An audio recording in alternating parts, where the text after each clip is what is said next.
luz del día. Saludos, buenos días, ¿qué tal? ¿Cómo estás, Puerto Rico? Las 6:08 de la mañana. Entonces, y digo, aunque está saliendo la luz del día, hay gente que está sin luz. Juan, hay un compañero, un amigo que excelente, extraordinario oyente del 97.7 que lleva más de 24 horas sin luz. Hay una preocupación tremenda, está tratando de mantener sus medicamentos de la diabetes fríos y pues repartiendo las carnes entre los vecinos. Esto es una cosa bien complicada y sé que no es un caso aislado.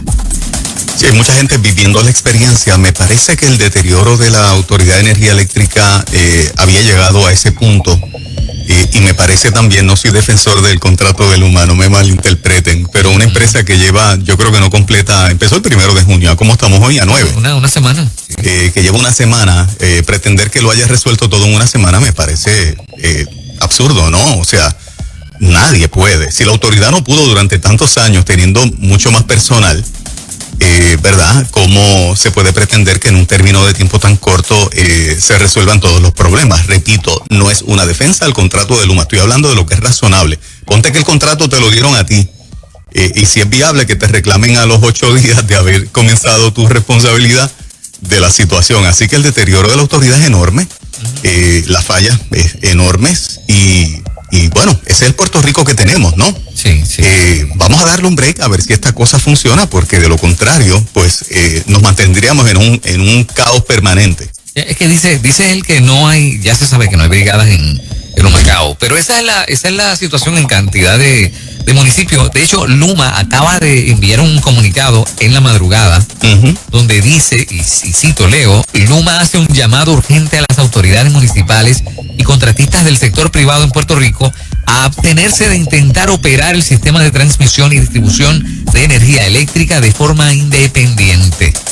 Luma Energy. Sí. ¿Sí? Así que, o sea, ¿verdad? Existe un conflicto ahí también. Claro. Hay gente que anda haciendo por su parte cosas y... Claro. Y no puede ser así. Yo vi en las noticias gente que tiene 22 días, por ejemplo, en el área de Mayagüez. Ajá. Hay un grupo de casas en una urbanización que llevan 22 días sin luz. En otro caso eran 16 días.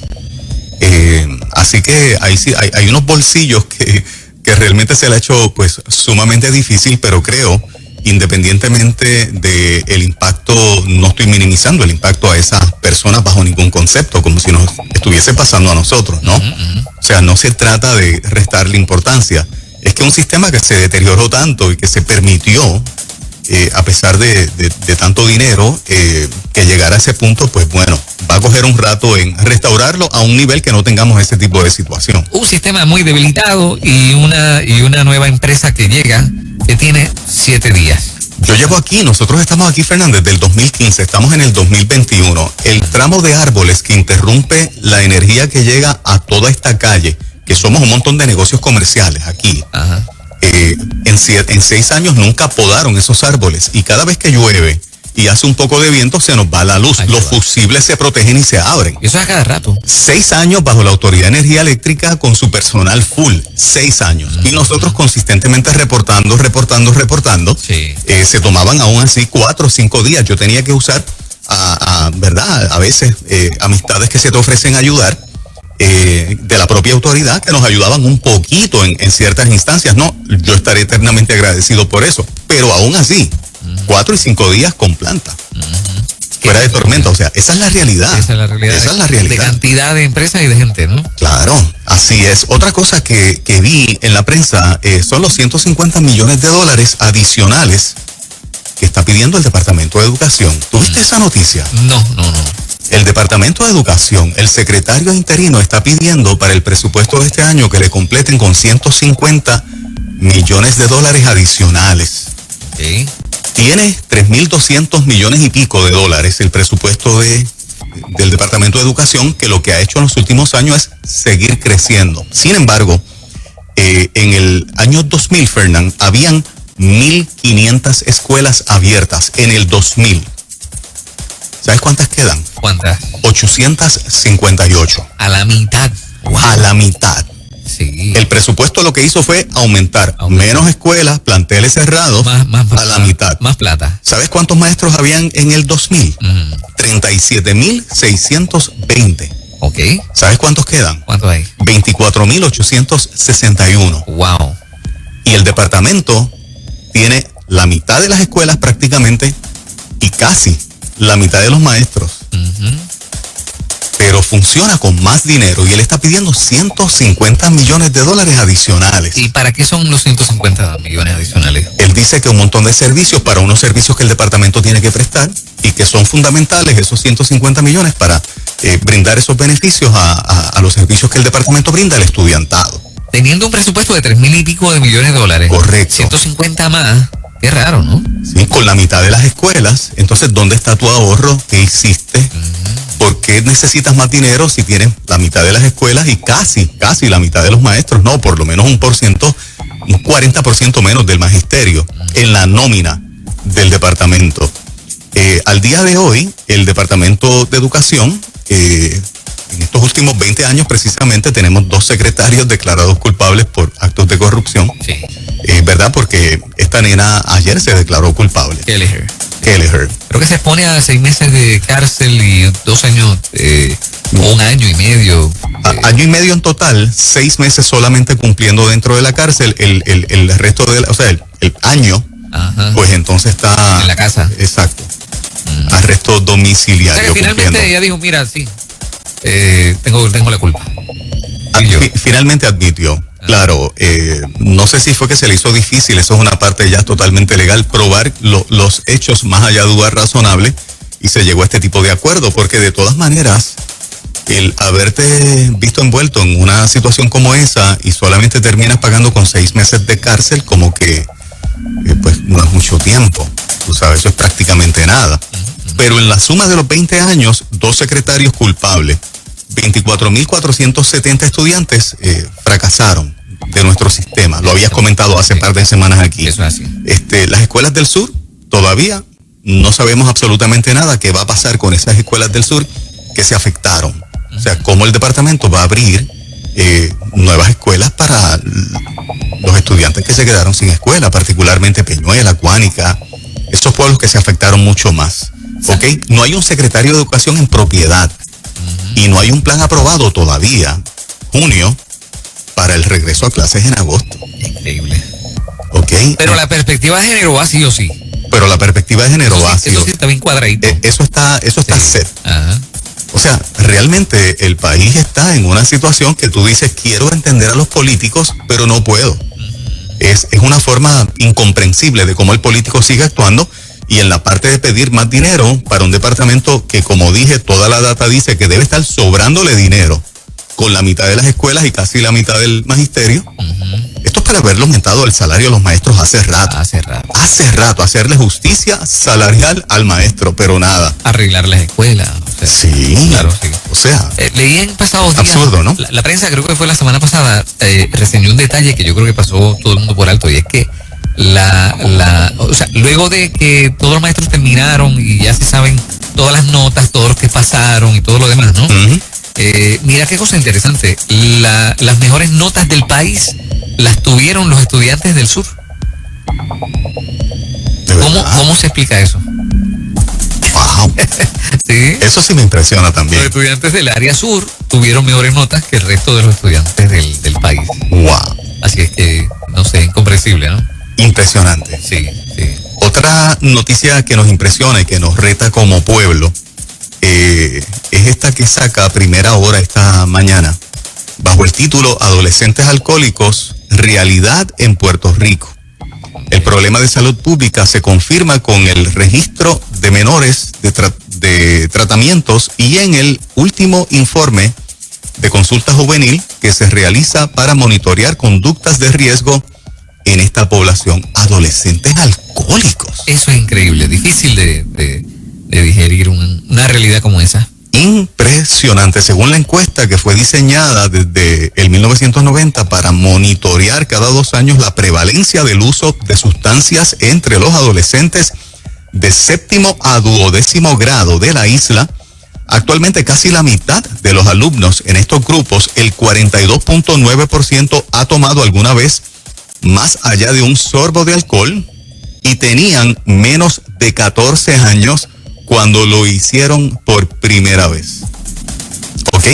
Pero lo que llama la atención del doctor Carlos Rodríguez Mateo, administrador de AMSCA, es que una tercera parte de los estudiantes, o sea, el 33%, reportó el consumo de alguna bebida en el último año y que el 24.3% admitiera haber ingerido alcohol un mes previo a la encuesta que se llevó a cabo entre el 2018 y el 2020, con 8.645 alumnos de séptimo a 12º grado de 80 escuelas públicas y privadas.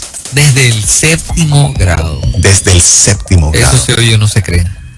Wow. No me puedo imaginar un muchachito de 13, 14 años bebiendo alcohol. Ni de 15, ni de 16, ni de 17, o sea. No, y el concepto adolescente alcohólico, o sea, que ya se quedó pegado. Adolescente alcohólico. Y que se pasa dándose el palo. En la adolescencia, realmente tenemos unos retos enormes como país. Sí.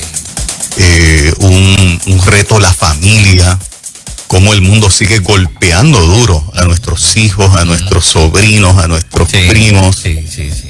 Tú sabes, y el único baluarte en ese sentido es la iglesia. O sea, lo que tiene un país como reserva moral, como decía un gran pensador, es la iglesia. La iglesia y la familia. La iglesia y la familia bajo la cobertura del Santo de Israel, bajo la cobertura de Jesucristo. Realmente, pues la función que nosotros hacemos como emisora cristiana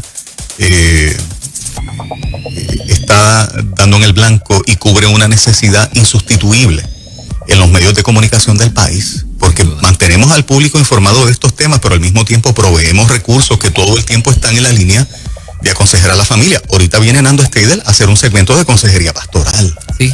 Hay información, pero hay soluciones. Exacto. ¿Verdad? Distintos otros medios que se basan en la información o en el entretenimiento. Exactamente. Viene Nelson Torres, que es psicólogo hoy, por ejemplo, y provee esa tremenda necesidad, ¿no?, hacia la familia. Así que de verdad que escuchar estas noticias nos estremece mucho y nos indica que largo camino nos resta todavía. Bueno, Juan, el gobierno deja abierta la puerta para incentivar a personas ya vacunadas contra el COVID, pero el gobierno de Pierluisi ha recibido tantas críticas por esto que cambió de dirección con el uso de los incentivos. Dice que, pues, aunque inicialmente anunció que proveería incentivos para las personas que no se hayan vacunado, la iniciativa aún no se ha definido y no se descarta incluir a aquellos que ya se vacunaron. O sea, no estoy muy claro de si la crítica viene porque los vacunados están diciendo, hey, espérate, y lo mío, ya yo me vacuné. ¿Sabes? Pero la cosa es que estamos analizando, dice Marrero, tengo el equipo mirando los dos ejemplos. Lo que quiero tomar es la decisión científica para lograr lo que queremos, que lo que quiero ver es cómo llego a la inmunidad de rebaño. Bueno, así es que esa carta todavía está sobre la mesa, el asunto de los incentivos, hay 10 millones de dólares ahí sobre la mesa para esto. Yo veo en esa dinámica de los vacunados y los no vacunados un tremendo potencial que se añade al asunto de la división en el país. Lo hemos estado diciendo en las últimas semanas, yo me sostengo que el ir en esa dirección y el insistir en esa dirección de segregar a la población entre un grupo y el otro, lo que añade es más discrimen, lo que añade es más división entre hermanos puertorriqueños. Lo menos que necesitamos en esta etapa es que nos veamos diferente y que cambiemos el trato y la forma en que nos vemos simplemente porque unos tienen una vacuna y los otros no. A mí me parece que, ¿verdad?, lo que hizo el gobernador Abbott de Texas y lo que está haciendo, ¿verdad?, un congresista, Matt Gaetz, tratando de que el estado de la Florida vaya en esa dirección también, es lo correcto porque es la voluntad de la persona la que debe decidir si la tiene o no la tiene. No se ha probado un riesgo mayor. Puerto Rico está en el punto más bajito de los contagios y añadir más presión, añadir más división, añadir segregación social entre vacunados y no vacunados, me parece un soberano disparate como comunicador. Sin duda alguna. Sí. Estoy de acuerdo contigo. No ayuda. En lo absoluto. No.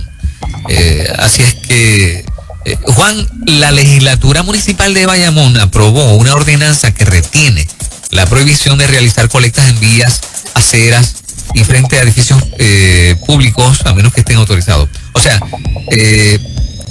y prohibir que una persona pernocte en propiedades públicas en la calle, ¿no? Uh-huh.